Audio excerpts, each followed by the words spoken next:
उत्पत्ति अध्याय 24।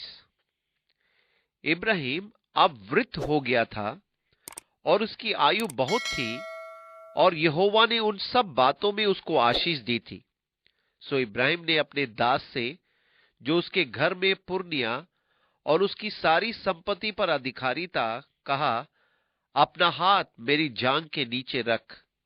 उत्पत्ति 24:1 और 2 पर। अब इब्राहिम अपने दास से एक प्रतिज्ञा कराना चाहता है।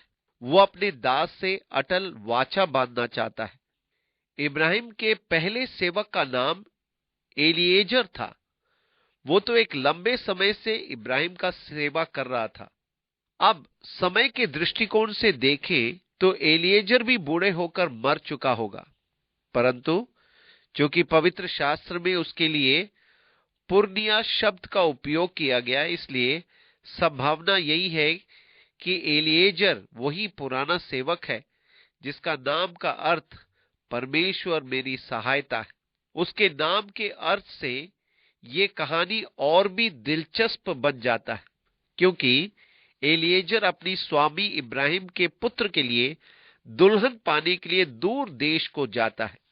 इस विशेष कहानी में एक सुंदर आत्मिक संदर्भ है, क्योंकि हम पहले ही देख चुके हैं कि इब्राहिम एक प्रकार से परमेश्वर पिता का प्रतीक देख चुके हैं। हमने इसहाक को पुत्र मसीह यीशु का प्रतीक भी देखा है, और एलिएजर पवित्र आत्मा का प्रतीक बनेगा, और इस प्रकार से उसका नाम महत्वपूर्ण है, एलिएजर, परमेश्वर मेरी सहायता। क्योंकि जब यूहन्ना के 14वें अध्याय में यीशु ने पवित्र आत्मा की प्रतिज्ञा की, यीशु ने कहा, और मैं पिता से विनती करूंगा और वो तुम्हें एक और सहायक, संतावना दाता देगा। इसके लिए यूनानी शब्द पैराक्लेतोस है, जिसका अर्थ है एक जो सहायता करने के लिए साथ साथ रहता है। अतः यहां पर हमारे पास एलियाजर नाम है, परमेश्वर मेरी सहायता करने वाला, और पवित्र आत्मा के लिए कहा जाता है संतावना दाता, अथवा एक वो जो सहायता करने के लिए बगल में है। अब जब हम इस पूरी कहानी को पढ़ते हैं, और यदि आप इसके आत्मिक अर्थ को मन में बनाए रखते हैं, तब तो ये आपके लिए अत्यंत महत्वपूर्ण बन जाती है।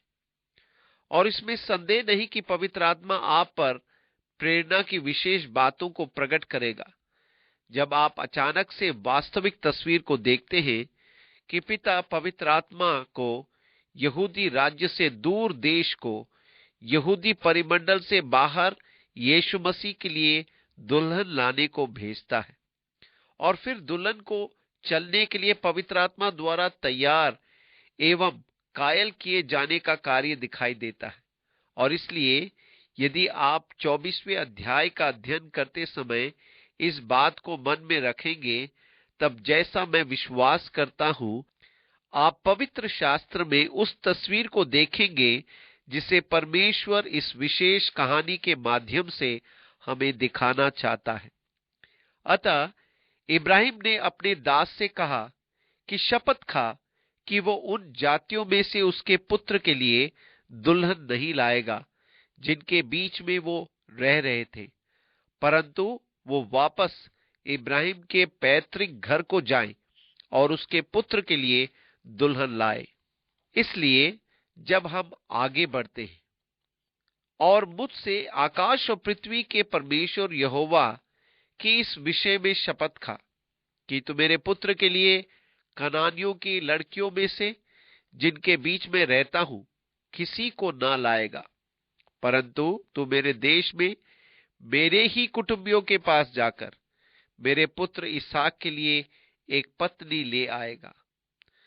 दास ने उससे कहा, कदाचित वो स्त्री इस देश में मेरे साथ आना ना चाहे, तो क्या मुझे तेरे पुत्र को उस देश में जहां से तू आया है ले जाना पड़ेगा?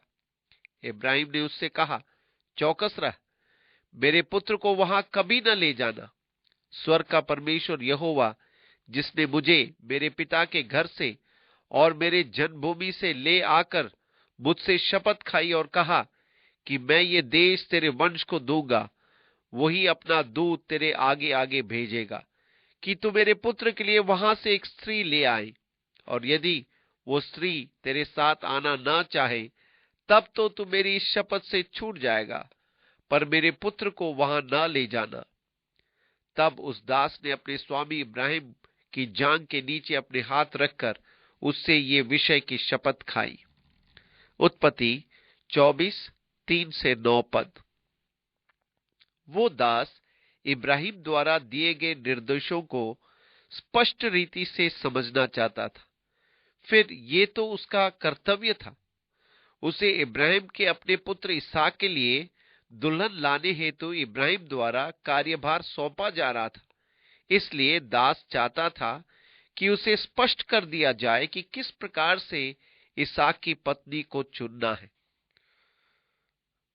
क्योंकि ये शपथ खाने का मामला था, दुल्हन को चुनने का प्रश्न था। यदि मैं वहां जाऊं और मैं वहां उस लड़की को पालूं, पर वो इस देश को आने के लिए राजी न हो, ये वास्तव में उस लड़की के लिए संकट मोल लेने के समान है, क्योंकि वो होने वाले दूल्हे को देख नहीं रही थी और उससे कोई 500 मील की दूरी पर है, और इतनी लंबी यात्रा करने पर हो सकता है कि वापस लौटना मुश्किल हो जाए। इसलिए शादी का प्रस्ताव उस लड़की के लिए विश्वास का एक कदम ही होगा। ये जोखिम भरा कार्य है, क्योंकि उस लड़की में होने वाले पति के लिए प्रेम उभरना चाहिए, उसके साथ वहां प्रसन्न रहना और इसहाक को वो सब बनना जो वो लड़की चाहती है कि बने या हो। फिर वो अपने मन में ना जाने क्या क्या मनसूबे संजोए हो।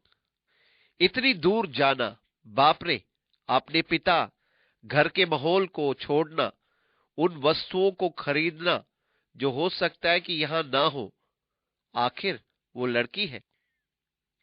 इतनी लंबी यात्रा, अनजानी राह पर जाना आदि।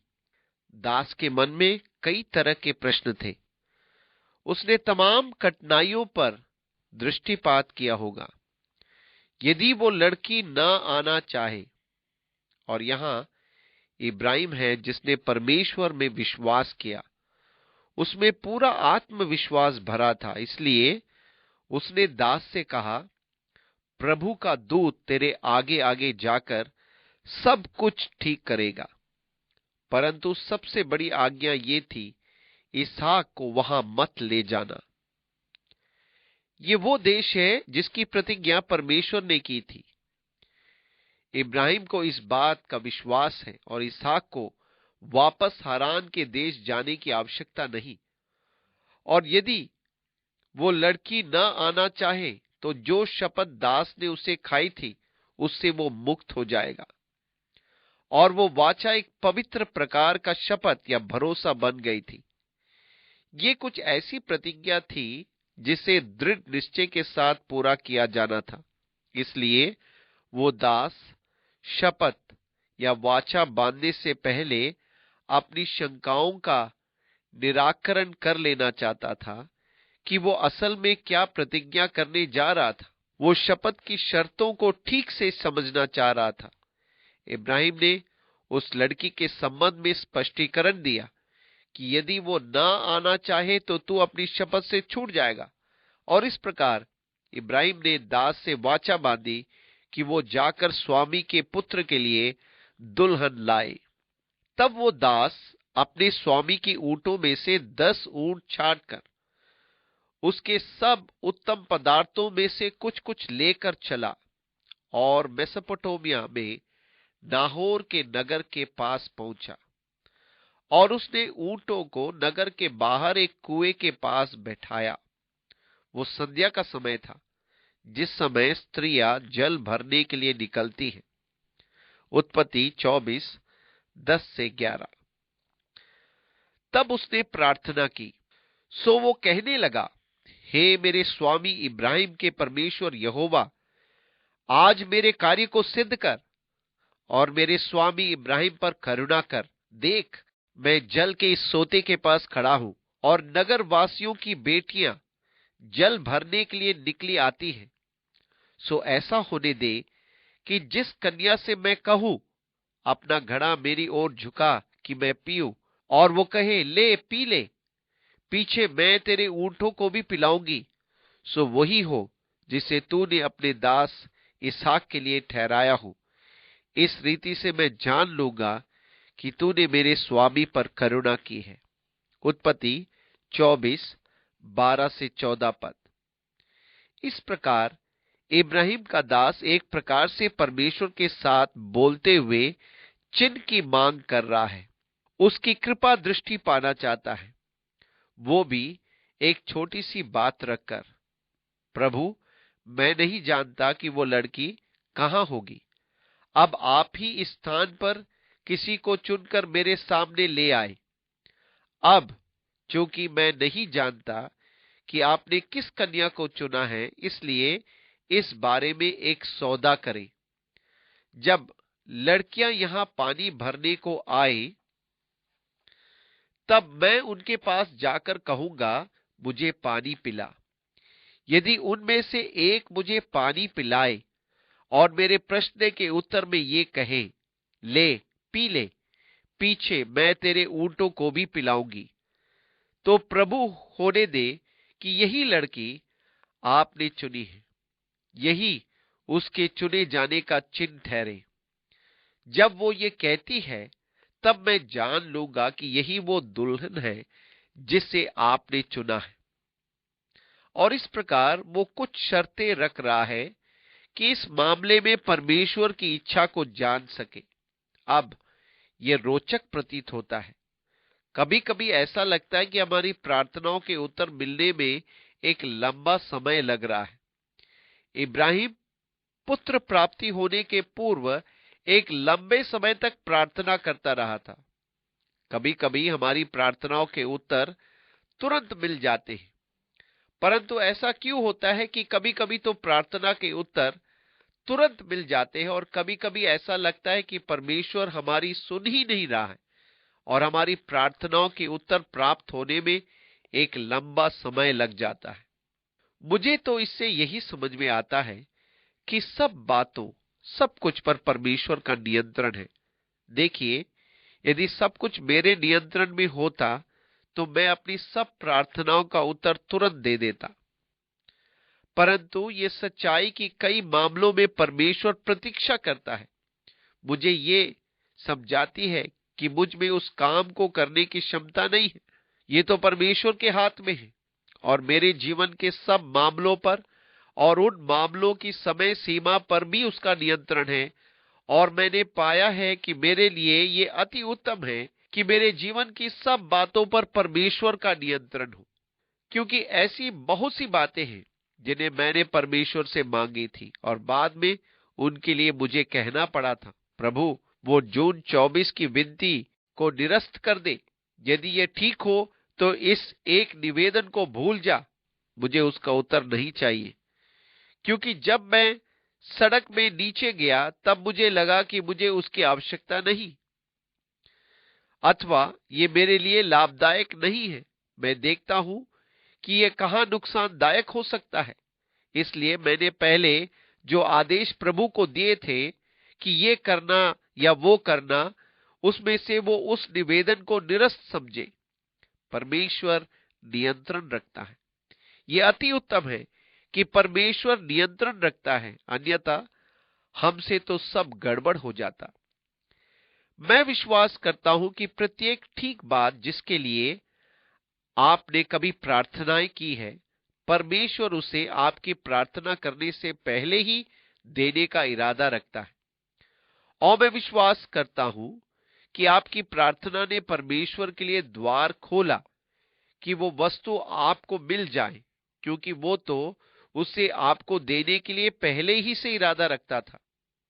एक बुद्धिमान और प्रेमी पिता होने के नाते वो वर्षों पूर्व से जानता था कि आपको इसकी आवश्यकता पड़ेगी, और आपके लिए कल जिन प्रार्थनाओं के उत्तर उसने दिए हैं, वो तो पहले से ही उनका इरादा रखता था। मैं विश्वास रखता हूं कि आपके मांगने से पहले आपका पिता जानता है कि आपको इसकी आवश्यकता है। और यदि किसी भी सही बात को आपने कभी मांगा तो उसे पूरा करने का वो पहले ही से इरादा रखता था। मैं ये विश्वास नहीं करता कि प्रार्थना परमेश्वर की इच्छा को बदल देती है।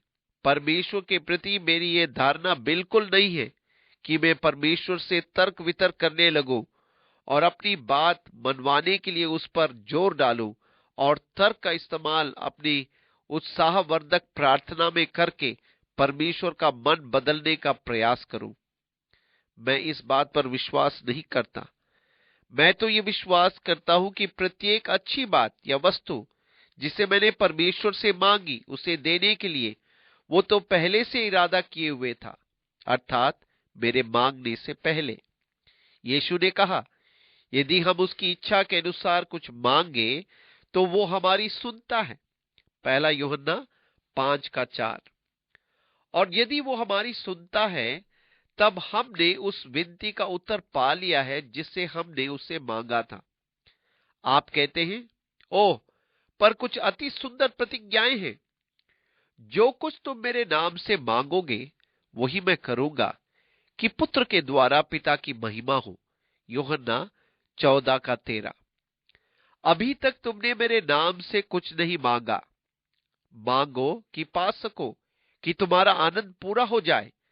यूहन्ना 15:11। इसलिए मैं तुमसे कहता हूं कि जो कुछ तुम प्रार्थना करके मांगो तो प्रतीति कर लो कि तुम्हें मिल गया और तुम्हारे लिए हो जाएगा। मरकुस 11:24। चाहे कुछ भी मांगो, चाहे छोटी या बड़ी, सब कुछ इसमें दिए जाने की प्रतिज्ञा की गई है। क्या नहीं दी गई?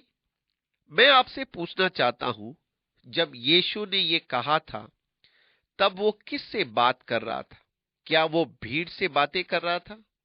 बेहतर होगा कि आप अपनी बाइबल में इसे देखें। यीशु के आसपास लोगों की भीड़ तो लगी रहती थी, पर इस समय वो एक छोटे नजदीकी समूह से बात कर रहा था जो उसके शिष्य कहलाते थे। परंतु उसके शिष्य बनने के लिए क्या मूल्य चुकाना पड़ा था? उसने कहा, यदि कोई मेरे पीछे आना चाहे तो वो अपने आप का इनकार करे और अपना क्रूस उठाए और मेरे पीछे हो ले। मत्ती 16:24।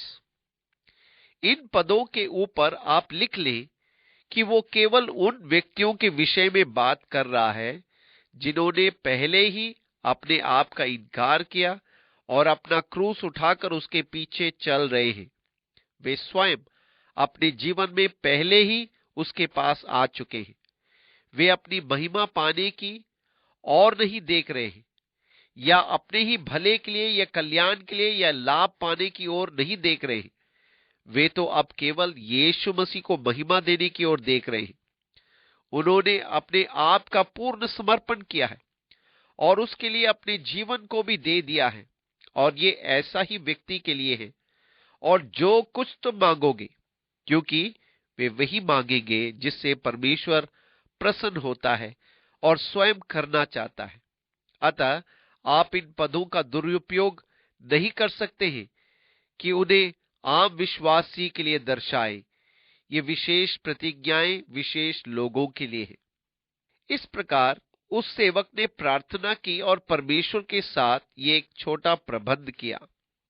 और ऐसा हुआ कि जब वो कह ही रहा था कि रेबेका, जो इब्राहिम की भाई नाहोर के जन्माए मिल्का के पुत्र बेतुएल की बेटी थी, वो कंधे पर घड़ा लिए हुए आई। उत्पत्ति 24:15। अब मिल्का तो लूत की बहन थी। उनके पिता की मृत्यु बहुत पहले हो चुकी थी। जब वो मर गया तो इब्राहिम ने उसके लड़के को ले लिया और उसके भाई ने लड़की को, परंतु उसके भाई ने लड़की से शादी कर ली और इस प्रकार उसने वास्तव में अपनी भतीजी से शादी कर ली। और जब उसने बेतुएल को जन्म दिया तब रेबेका और लाबान का पिता था। और जब हम वंश क्रम में आगे बढ़ते हैं तब हम उनकी उपस्थिति प्रत्यक्ष रूप से पाते हैं। और याकूब एसाव के डर के मारे भागकर अपने मामा लाबान के यहां आया था, परंतु यहां पर एक कौटुंबिक बात है। इस प्रकार इसके पूर्व कि वो अपनी प्रार्थना पूरी कर पाता, रिबका अपने कंधे पर घड़ा उठाए हुई आ गई। वो अति सुंदर और कुमारी थी और किसी पुरुष का मुंह न देखा था। वो कुएं में सोते के पास उतर गई और अपना घड़ा भर के फिर ऊपर आई। तब वो दास उसे भेंट करने को दौड़ा और कहा, अपने घड़े में से थोड़ा पानी मुझे पिला दे। उत्पत्ति 24, 16 और 17 पद। फिर उसने अपनी बात रखी और अब यहां ये उसकी जांच का पहला समय है। उसने परमेश्वर के साथ जो प्रबंध किया था, वो प्रश्न उसने उस लड़की के सामने रखा, थोड़ा पानी मुझे पिला दे। और फिर वो उसे गौर से देखने लगा। यहां ये सुंदर कन्या ये कितनी अच्छी रहेगी, पहली ही नजर में ये भाग गई है। और फिर अपने घड़े में से थोड़ा पानी मुझे पिला दे। और अब प्रतिक्रिया पर ध्यान दीजिए।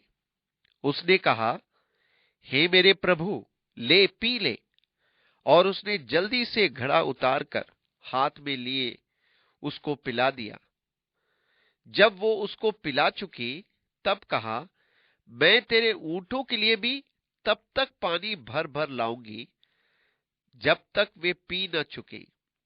तब वो फुर्ती से अपने घड़े को जल हौदे में उंडेलकर फिर कुएं पर भरने को दौड़ गई और उसके सब ऊंटों के लिए पानी भर दिया। और वो पुरुष उसकी ओर चुपचाप अचंभे के साथ ताकता हुआ ये सोचता था कि यहोवा ने मेरी यात्रा को सफल किया है कि नहीं। उत्पत्ति 24, 18 से 21 पद। पर क्या आपको नहीं मालूम कि इस समय उसका दिल तेजी से धड़क रहा था? ओह प्रभु, इतनी तेजी से ये सब कर देगा?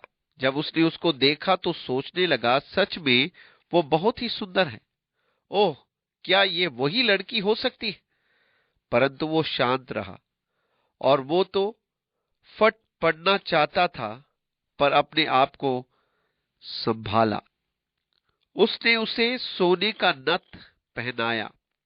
जब ऊंट पी चुके, तब उस पुरुष ने आधा तोला सोने का एक नथ निकालकर उसको दिया और 10 तोले सोने के कंगन उसके हाथों में पहना दिए और पूछा, तो किसकी बेटी है?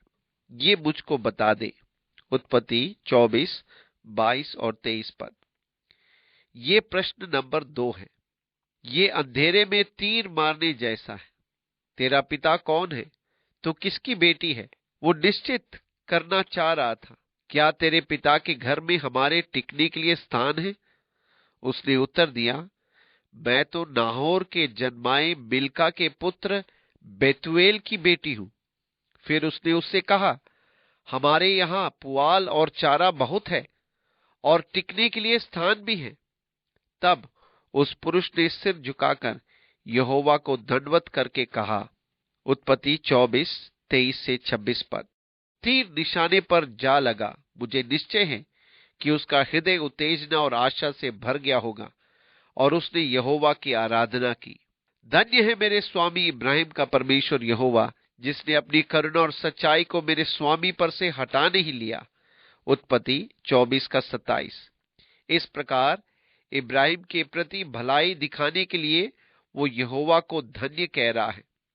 पर इसके बाद जो उसने कहा वो अत्यंत महत्वपूर्ण बात है। यहोवा ने मुझको ठीक मार्ग पर चलाकर मेरे स्वामी के भाई बंधुओं के घर पर पहुंचा दिया है। उत्पत्ति 24 का 27। मैं सोचता हूं कि पवित्र शास्त्र में ये पद उनके लिए अत्यंत महत्वपूर्ण है जो सोच रहे हैं कि परमेश्वर की अगुवाई कैसे पाएं। यहोवा ने मुझको ठीक मार्ग पर चलाकर, मैं विश्वास करता हूं कि परमेश्वर चाहता है कि हम विश्वास से कदम रखें। वो हमारी अगुवाई करता है। मैं सोचता हूं कि हम बहुत बार भारी गलती करते हैं जब हाथ पर हाथ धरकर बैठे हुए कहते हैं, आप प्रभु मेरे जीवन की अगुवाई करें। और जब तक वे अगुवाई न करे मैं बस आराम फरमाता हूं, प्रभु जब तक तू मेरी अगुवाई न करे मैं कहीं नहीं। जाने का, कुछ भी नहीं करने का। मौके तो है, पर आपकी कभी अगुवाई नहीं की जाएगी। उठ, खड़े हो, चलना शुरू कर दे, और तब प्रभु आपकी अगुवाई करेगा कि आपको कहां जाना चाहिए। अनेक जन परमेश्वर की अगुवाई के प्रति अत्यंत निष्क्रिय मनोवृत्ति रखते हैं। प्रभु, मैं उपलब्ध हूं, मैं यहां हूं। प्रभु, आप जहां चाहें वहां मेरी अगुवाई कर सकते हैं। पर परमेश्वर द्वारा आपके जीवन की अगुवाई किए जाने के लिए आप में निष्क्रिय मनोवृत्ति होती है।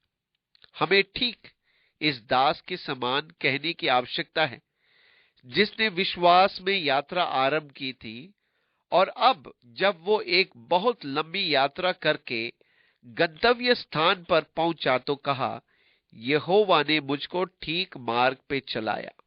क्या वो पीछे बेर्शेबा में ही ठहरा रहा और महीनों प्रार्थना करता रहा, प्रभु उस कन्या को पाने में मेरी अगुवाई कर, प्रभु तू उसे पाने में मेरा मार्गदर्शन कर। जब तक वो बेर्शेबा में ही ठहरा रहेगा, प्रभु किस प्रकार रेबका तक पहुंचने में उसकी अगुवाई करेगा?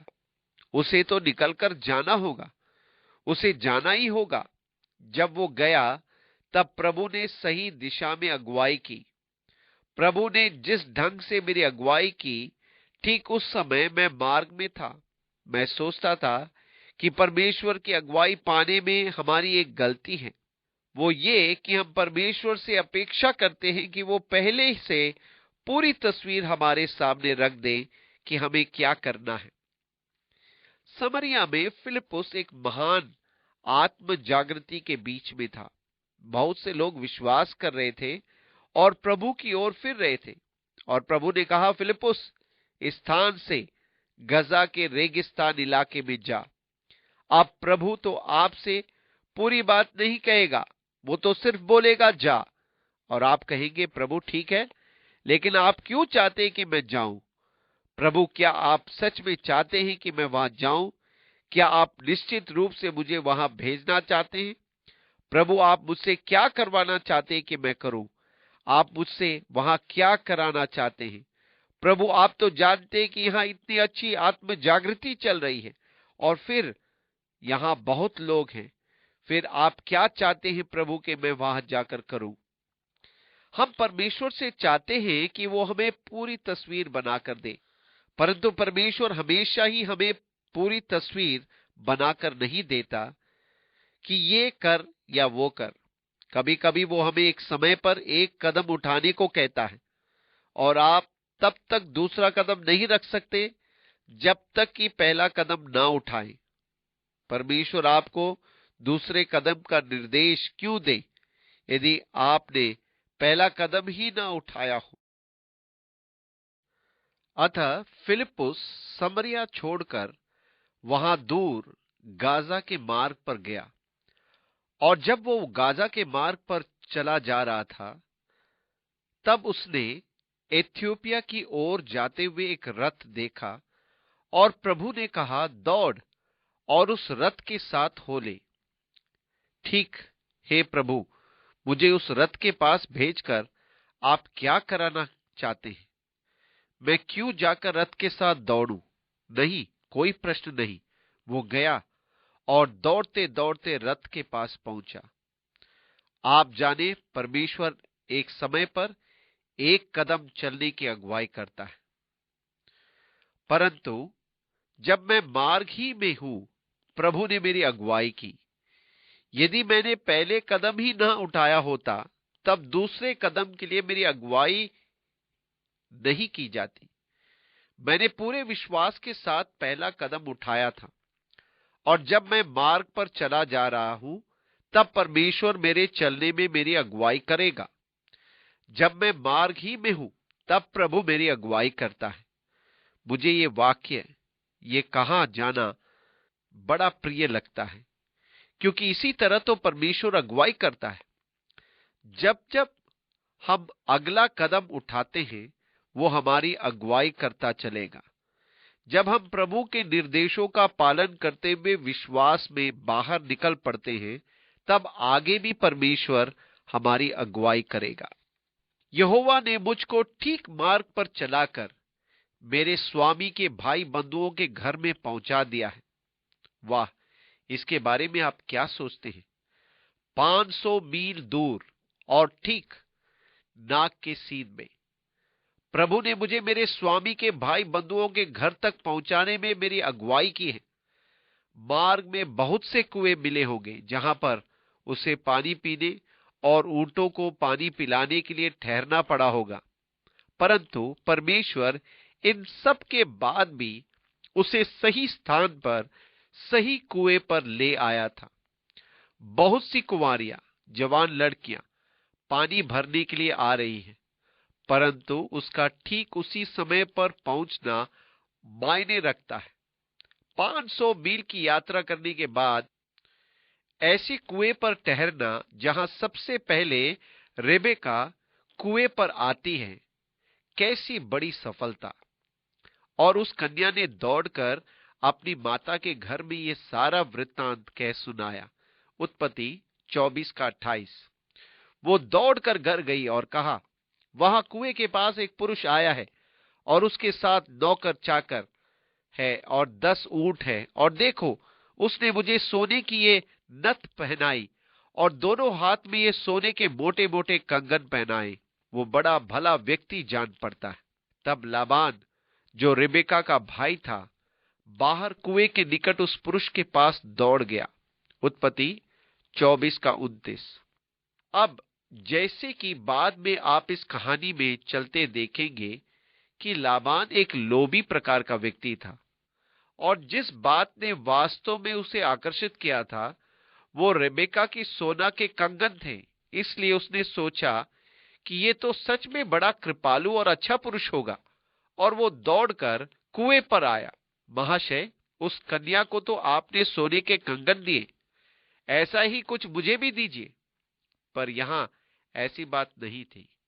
लाबान रेबेका का भाई था और वो देखना चाहता था कि ऐसा दानी व्यक्ति अवश्य ही कोई विशेष जन होना चाहिए, क्योंकि राह चलते किसी कन्या को सोने के गहने पहनाए जबकि बिना बातचीत किए, ऐसे सौदाबाजी तो उन दिनों में होती नहीं थी जैसे कि आजकल होती है। लाबान बड़ी श्रद्धा से कुएं पर उस बुजुर्ग व्यक्ति के पास आया था, और ऐसा हुआ कि जब उसने वो नथ और अपनी बहन रेबेका के हाथों में वे कंगन भी देखे और उसकी ये बात भी सुनी कि उस पुरुष ने मुझसे ऐसी बातें कही, तब वो उस पुरुष के पास गया और क्या देखा कि वो सोते के निकट ऊंटों के पास खड़ा है। उत्पत्ति 24 का 30।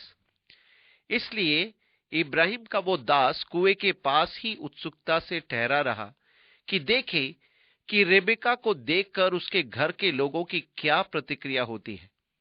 उसने घर पर क्या कहा था, वहां कुएं पर एक बुजुर्ग आया है, उसके 10 ऊंट है और दास भी है, और वे रात बिताने के लिए जानना चाहते हैं कि क्या उन्हें जगह मिल सकती है। उसने कहा, हे यहोवा की ओर से धन्य पुरुष, भीतर आ, तू क्यों बाहर खड़ा है? मैंने घर को और ऊंटों के लिए भी स्थान तैयार किया है। उत्पत्ति 24 का 31। लाबान रेबेका के हाथ में सोने के कंगन देखकर लालच में तो पड़ ही गया होगा कि ऐसा दानवीर मेरे लिए भी कुछ कर देगा। वो बड़े आदर सत्कार के साथ उस बुजुर्ग को और ऊंटों को घर ले आता है।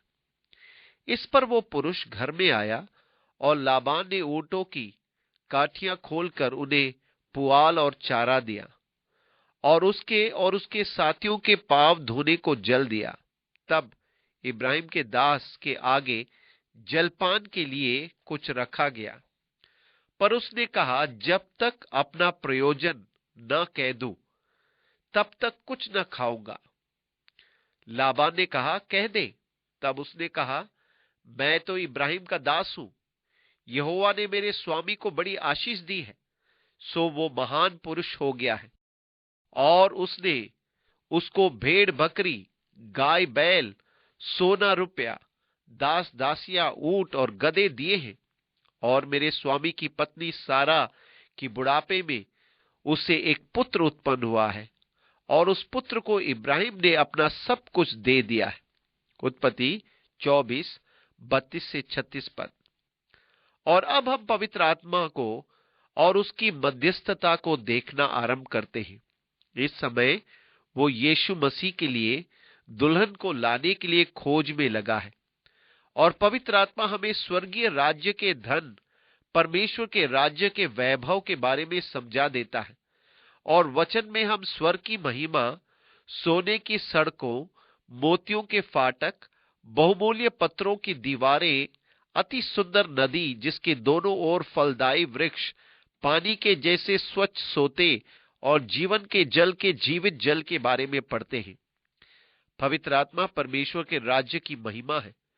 उसने संसार और विश्व की महिमा को प्रकट कर दिया है, और यह भी कि परमेश्वर के पास एक पुत्र है और परमेश्वर ने सब कुछ पुत्र को दे दिया है। वही सब वस्तुओं का वारिस है और परमेश्वर ने सब कुछ उसके अधीन कर दिया है। और इस प्रकार पवित्र आत्मा परमेश्वर के राज्य की महिमा का साक्षी हमें देता है, और किस प्रकार उसने अपने पुत्र को सब वस्तुओं का वारिस ठहराया है उसकी भी साक्षी देता है। और पुत्र अपनी दुल्हन की प्रतीक्षा कर रहा है। वास्तव में तो पिता अपने पुत्र के लिए दुल्हन की खोज कर रहा है, जिससे कि जब पवित्र आत्मा हम पर यीशु मसीह को प्रकट करने का काम पूरा कर चुकेगा, ठीक ये पतरस से कहे अनुसार, उसे तुम्हें बिन देख प्रेम रखते हो, पहला पतरस 1:8, तब पवित्र आत्मा ने अपना उत्तम कार्य पूरा कर लिया होगा। यद्यपि मैंने उसे नहीं देखा, मैं उससे प्रेम करता हूं। हालांकि अभी भी मैं उसे नहीं देखता, मैंने उसे अभी तक नहीं देखा है, तिस पर भी मैं उस महिमा के राज्य की आशा से अपने हृदय में अवर्णित आनंद में हूं, जो महिमा से पूर्ण है, कि मैं मसीह के दुल्हन होने के कारण उस महिमामय राज्य का एक भाग बन गया हूं। मैं तो और प्रतीक्षा नहीं कर पा रहा हूं। उस महिमामय दिन की आशा में मेरा मन तीव्र इच्छा और प्रत्याशा से भरा है कि उसे आमने सामने देखूंगा। अभी तो मुझे दर्पण में धुंधला सा दिखाई देता है, पर उस दिन आमने सामने देखूंगा। परंतु अब इस अवर्णनीय आनंद में शामिल हो रहा हूं, जिसमें मसीह की दुल्हन के रूप में मेरा भी भाग है। और इस प्रकार वो दास अपने स्वामी के धन दौलत के बारे में बताना आरंभ करता है, और ये भी कि उसके पास ये है वो है, ऊंट, सोना, रुपया, दास दासियां और बहुत कुछ। और जो कुछ उसके पास है वो सब उसने अपने पुत्र को दे दिया है। और मेरे स्वामी ने मुझे ये शपथ दिलाई है, मैं उसके पुत्र के लिए कनानियों की लड़कियों में से, जिनके देश में वो रहता है, कोई स्त्री नहीं लाऊंगा। मैं उसके पिता के घर और कुल के लोगों के पास जाकर उसके पुत्र के लिए एक स्त्री ले आऊंगा। तब मैंने अपने स्वामी से कहा, कदाचित वो स्त्री मेरे पीछे न आए। तब उसने मुझसे कहा, यहोवा जिसके सामने मैं चलता आया हूं, वो तेरे संग अपने दूत को भेजकर तेरी यात्रा सफल करेगा। उत्पत्ति 24:37 से 40 पद। इब्राहिम का विश्वास और भरोसा कि परमेश्वर उसकी यात्रा को फलदायी और इस यात्रा को सफल करेगा, और तू मेरे कुल और मेरे पिता के घराने में से मेरे पुत्र के लिए एक स्त्री ला सकेगा। तू तभी मेरी इस शपथ से छूटेगा जब तू मेरे कुल के लोगों के पास पहुंचेगा, अर्थात यदि वो तुझे कोई स्त्री ना दे तो तू मेरी शपथ से छूटेगा। सो मैं आज इस कुएं के निकट आकर कहने लगा, हे मेरे स्वामी इब्राहिम के परमेश्वर यहोवा, यदि तू मेरी इस यात्रा को सफल करता हो तो देख, मैं जल के इस कुएं के निकट खड़ा हूं। सो ऐसा हो कि जो कुमारी जल भरने के लिए आए, मैं उससे कहूं, अपने घड़े में से मुझे थोड़ा पानी पिला, और वो मुझसे कहे पी ले, और मैं तेरे ऊंटों को पीने के लिए भी पानी भर दूंगी। वो वही स्त्री हो जिसको तूने मेरे स्वामी के पुत्र के लिए ठहराया है। उत्पत्ति 24:40 से 45 पद। अब ये मेरी रुचि की बात है, और वो है कि परमेश्वर हमारे हृदय की प्रार्थना सुनता है। ये जरूरी नहीं कि प्रार्थनाओं को दिखावटी बनाए जाए। अक्सर हम सोचते हैं कि यदि हमने जोर से बोलकर प्रार्थना नहीं की तो ये प्रार्थना नहीं हुई, परंतु परमेश्वर हमारे हृदय की प्रार्थनाओं को जानता है। वो सेवक अपने हाथों को ऊपर उठाकर प्रार्थना तो नहीं कर रहा था। मेरे स्वामी का परमेश्वर यहोवा, क्या वो ऐसा कर रहा था? यदि वो ऐसा कर रहा होता तो जो लड़कियां जल भरने आई थी सोचती, अरे ये तो बड़ा अमीर व्यक्ति है, ये तो कोई लड़की ढूंढ रहा है अपने मालिक के लिए, और वे सब उसे पानी पिलाने लगती। नहीं, एलियाजर अपने मन में प्रार्थना कर रहा था। मैं सोचता हूं कि बहुत बार हमारी जोर से की जाने वाली प्रार्थनाओं के उत्तर इसलिए मिल जाते हैं कि वे लोग हमारे चीख पुकारे मांगों को सुन सुनकर थक जाते हैं और हमें चुप कराने के लिए उत्तर में हमारी मदद करते हैं। फिर हमारी आवश्यकताओं, मांगों को पूरा करने लगते हैं, जिन्हें हम अक्सर इस प्रकार प्रार्थना में मांगा करते हैं कि मंडली के लोग वास्तव में जान जाएं। ऐसी प्रार्थनाएं परमेश्वर से नहीं पर परमेश्वर के नाम में लोगों से की जाती है। यीशु ने कहा, जब तू प्रार्थना करे तो कोठरी में जा, द्वार बंद कर, तब तेरा पिता जो गुप्त में देखता है वो तुझे प्रतिफल देगा। प्रार्थना महज मुंह से बोलना नहीं है। परमेश्वर हमारे मांगने से पहले जानता है और सच्चे हृदय से की गई प्रार्थना का उत्तर देता है। अब मुझे मुंह से बोलकर प्रार्थना करना अच्छा लगता है। ऐसा करने की आवश्यकता तो नहीं, पर मैं अपने लिए इसे सुलभ पाता हूं, क्योंकि यदि मैं अपने पलंग के पास घुटने टेक कर सिर बिस्तर पर रख लूं और फिर अपने हृदय से प्रार्थना करना आरंभ करूं, तब तो मैं प्रभु में सो ही जाऊंगा। इसलिए मुझे मुंह से बोलकर प्रार्थना करना अच्छा लगता है, क्योंकि तब मेरा मन जागृत होकर प्रार्थना विषय पर सोचते रहता है। यदि मैं अपने मन में प्रार्थना कर रहा होता हूं तो मेरा मन अन्य बातों में भटक सकता है। यह स्वाभाविक क्रिया है कि मन में प्रार्थना करने से अन्य कई विचार प्रार्थना पर हावी हो जाते हैं। फिर भी कुछ बातों के लिए मैं अपने मन से ही प्रार्थना करता हूं। कुछ बातें हैं जिन्हें बोलकर मैं प्रार्थना करना नहीं चाहता। आपके पास भी ऐसी कई बातें होती हैं जिनके लिए मन ही में प्रार्थना करना अच्छा रहता है, क्योंकि कोई उन बातों को सुनकर गलत अर्थ निकाल सकता है। तब फिर मैं उच्चारण के साथ प्रार्थना करता हूं कि मेरे मन उसमें लगा रहे और यहां वहां न भटके।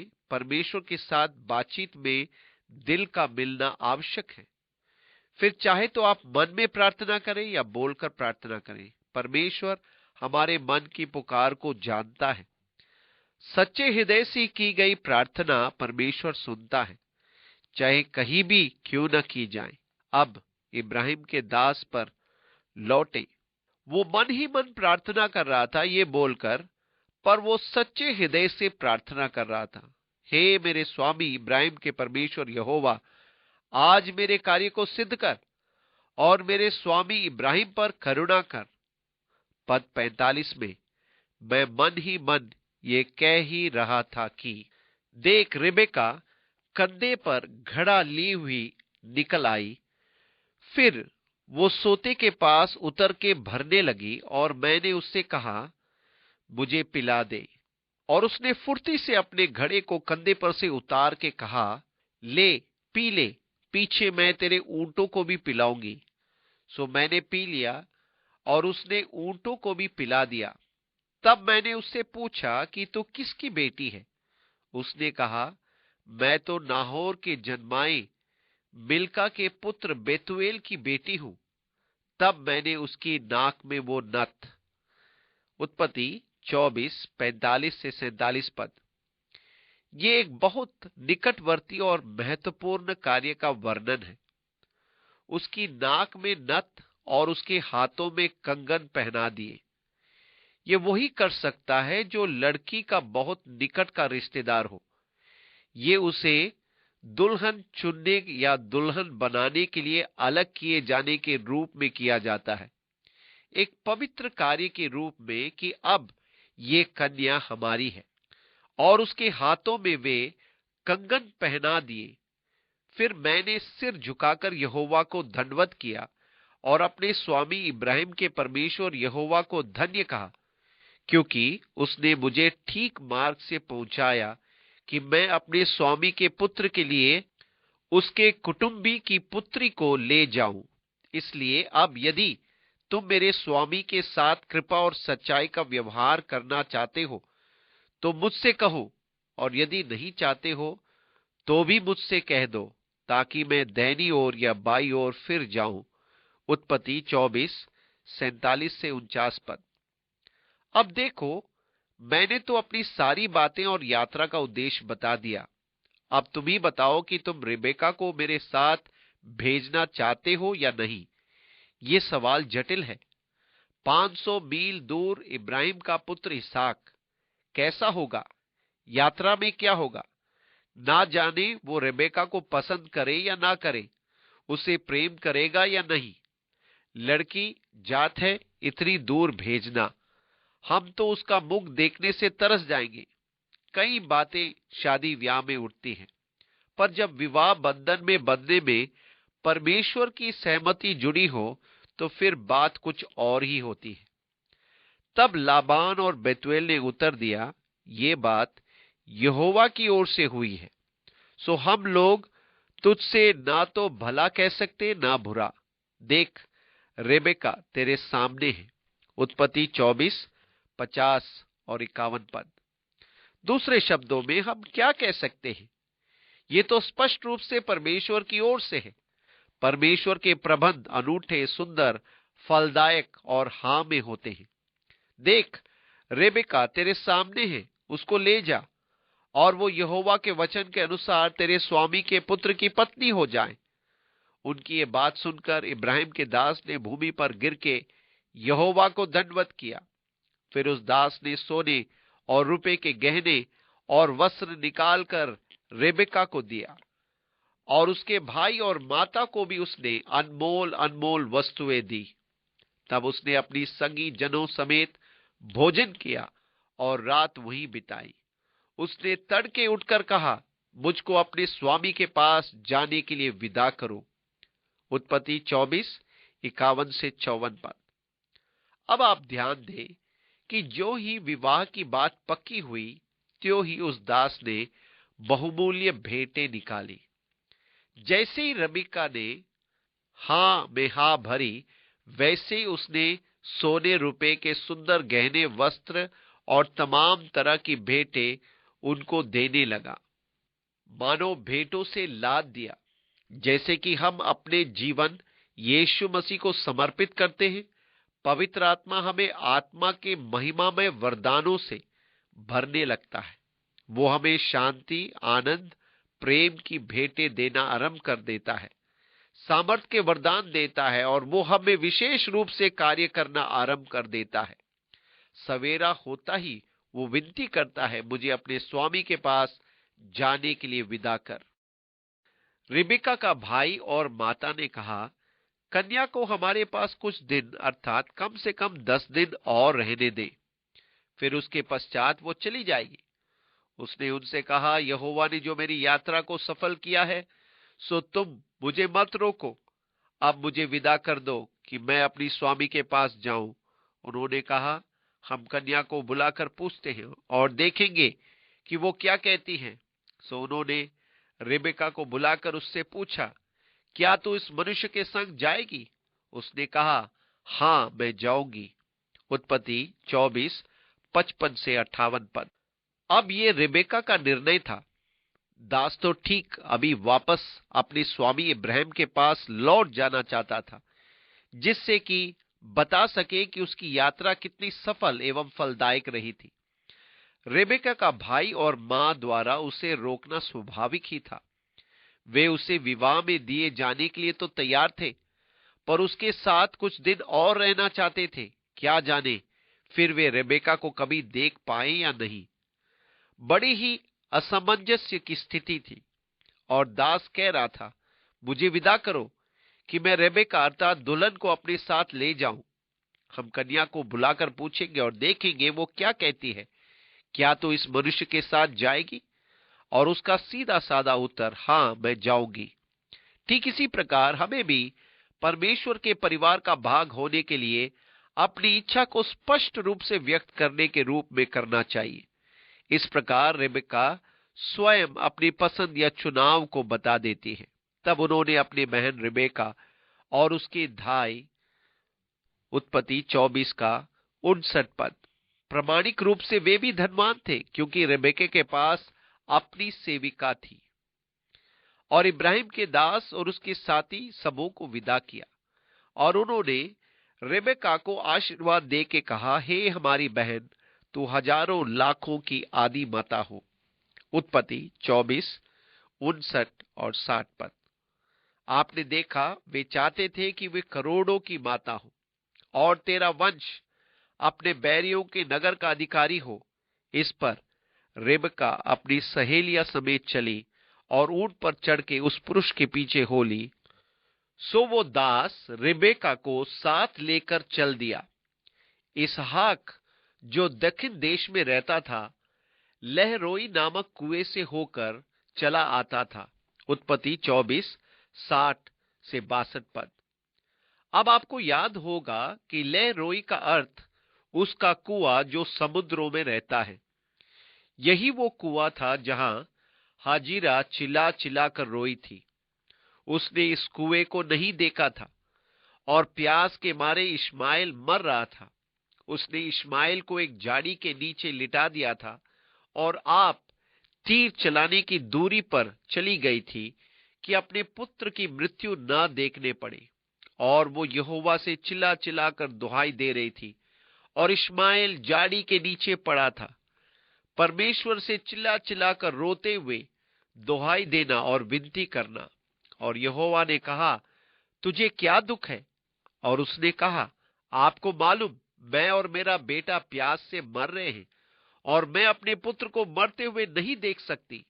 और यहां यहोवा ने उससे कहा था, देख वहां उस कुएं को देख। और वो उस कुएं पर गई और पानी भरकर लाई और अपने पुत्र को पिलाया, और उसकी जान में जान आई, वो बच गया। उसने इस कुएं का नाम रखा, यहोवा मुझे देखता है। इसहाक के तंबू अब तक उस कुएं के पास खड़े थे। इस कुएं का नाम इस कहानी में कई बार आता है, क्योंकि हम पाते हैं कि इसहाक इसी के निकट चला गया था। इसहाक, जो दक्षिण देश में रहता था, लहरोई नामक कुएं से होकर चला आता था। सांझ के समय वो मैदान में ध्यान करने के लिए निकला था, और उसने आंखें उठाकर क्या देखा कि ऊंट चले आ रहे हैं। उत्पत्ति 24, 62 और 63 पद। अब ये दिलचस्प बात है कि हमसे इब्राहिम के विश्वास के बारे में काफी कुछ बोला गया है, परंतु इसहाक के विश्वास और परमेश्वर के साथ इसहाक के संबंध में बहुत थोड़ा बोला गया है, अर्थात सीधे रूप में। यहां इसहाक के आत्मिक जीवन की गहराई का संकेत है। संध्या समय मैदान में जाकर ध्यान मनन करना। मुझे ये समय पसंद है। सूर्य डूब रहा है, गोधूली का समय। यदि आप रेगिस्तान में हैं तो मनन करने का एक अच्छा समय होता है। जब मैं छोटा लड़का था तब हम समुद्र तट के पास रहा करते थे, और मेरा पसंदीदा बातों में से एक बात यह थी कि समुद्र के किनारे बालू पर देर तक अकेला बैठा रहूं और समुद्र की लहरों के उछाल, सूर्यास्त को देखने और परमेश्वर की महानता पर मनन करना मुझे बहुत अच्छा लगता था। बचपन की ये स्मृति वास्तव में मन में तरोताजा हो उठती है। ये एक नितांत सुंदर अनुभव है, संध्या समय मनन करना। इस प्रकार यहाँ इसहाक संध्या समय ध्यान मनन कर रहा था, और जब वो उठा उसने देखा कि ऊंट चले आ रहे हैं। ठीक है, पर इस जगह पर वो नहीं जानता कि एलियाजर को सफलता मिली या नहीं। और रेबेका ने भी आंख उठाकर इसहाक को देखा और देखते ही ऊंट पर से उतर पड़ी। तब उसने दास से पूछा, जो पुरुष मैदान पर हमसे मिलने को चला आता है सो कौन है? दास ने कहा, वो तो मेरा स्वामी है। तब रेबेका ने घूंघट लेकर अपने मुंह को ढांप लिया और दास ने इसहाक को अपना संपूर्ण वृत्तांत सुनाया। तब इसहाक रेबेका को अपनी माता सारा के तंबू में ले आया और उसको ब्याह कर उससे प्रेम किया, और इसहाक को माता की मृत्यु के पश्चात शांति प्राप्त हुई। उत्पत्ति 24:64 से 67 पद